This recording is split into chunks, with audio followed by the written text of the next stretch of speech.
Chaque jour, Charles et Carole vous présentent la leçon de l'école du sabbat.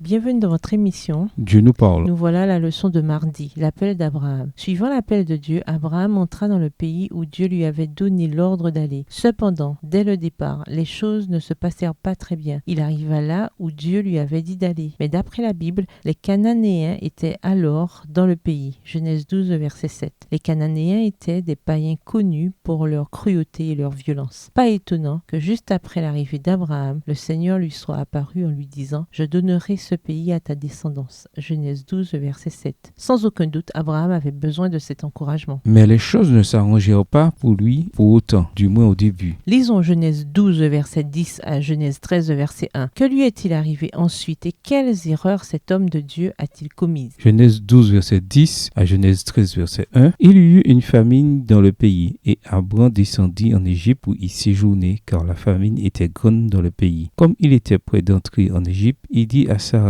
sa femme, « Voici, je sais que tu es une femme belle de figure. Quand les Égyptiens te verront, ils diront, c'est sa femme, et ils me tueront et te laisseront la vie. Dis, je te prie que tu es ma sœur, afin que je sois bien traité à cause de toi, et que mon âme vive grâce à toi. » Lorsque Abraham fut arrivé en Égypte, les Égyptiens virent que la femme était fort belle. Les grands de Pharaon la virent aussi et la vantèrent à Pharaon. Et la femme fut emmenée dans la maison de Pharaon. Verset 16. Il traita bien Abraham à cause d'elle. Et Abraham reçut des brebis, des bœufs, des ânes, des serviteurs et des servantes, des ânesses et des chameaux. Mais l'Éternel frappa de grandes plaies Pharaon et sa maison au sujet de Sarai, femme d'Abraham. Alors Pharaon appela Abraham et dit, « Qu'est-ce que tu m'as fait? Pourquoi ne m'as-tu pas déclaré que c'est ta femme? Pourquoi as-tu dit, c'est ma sœur? Aussi l'ai-je prise pour ma femme. Maintenant, voici ta femme, prends-la et va-t'en. » Et Pharaon donna l'ordre à ses gens de le renvoyer, lui et sa femme, avec tout ce qui lui appartenait. Genèse 13, verset 1. Abraham remonta d'Égypte vers le midi, lui, sa femme et tout ce qui lui appartenait, et l'eau avec lui. Comme cela a dû être décourageant de laisser derrière lui une existence confortable et sans doute prospère dans son pays natal pour partir sans savoir où il allait. Hébreux 11, verset 8. Et voilà que l'une des premières choses qu'il doit affronter est une famine. Cette famine était si terrible qu'il dut quitter l'endroit où Dieu lui avait dit de s'installer pour aller ailleurs. Et les choses ne firent qu'empirer après cela. Durant son séjour en Égypte, Abraham montra qu'il n'était pas exempt de faiblesse et d'imperfection humaine. En craignant d'avouer que Sarai était sa femme, il révéla un manque de confiance en Dieu. Il subit une éclipse de la foi sereine et du noble courage qui apparurent souvent dans sa vie. Ce manque de foi fit courir un grand péril à Sarai, car le roi d'Égypte, informé de la beauté de celle-ci, la fit enlever et amener dans son palais dans l'intention d'en faire sa femme. Mais Dieu, dans sa miséricorde, la protégea en frappant la famille royale de ses jugements. Extrait du livre Patriarches et Prophètes, chapitre 11, page 108, écrit par Ellen G. White. Personne n'a jamais dit que le travail missionnaire était chose simple, mais en mentant et en trompant, Abraham ne fit qu'empirer la situation. Heureusement, Dieu est un Dieu de patience et il n'abandonna pas son serviteur à cause de cette erreur, laquelle ne serait malheureusement pas la dernière. Comme il est réconfortant de savoir que malgré nos erreurs, si nous nous accrochons au Seigneur par la foi et dans la soumission, comme fit Abraham, non seulement nos erreurs, nos péchés et nos fautes sont pardonnés, mais le Seigneur peut encore nous utiliser pour sa mission. Quelle leçon tirer de l'histoire d'Abraham en Égypte? Au revoir. Et à demain si Dieu veut.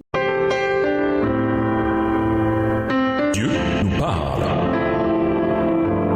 Chaque jour, Charles et Carole vous présentent la leçon de l'école du sabbat.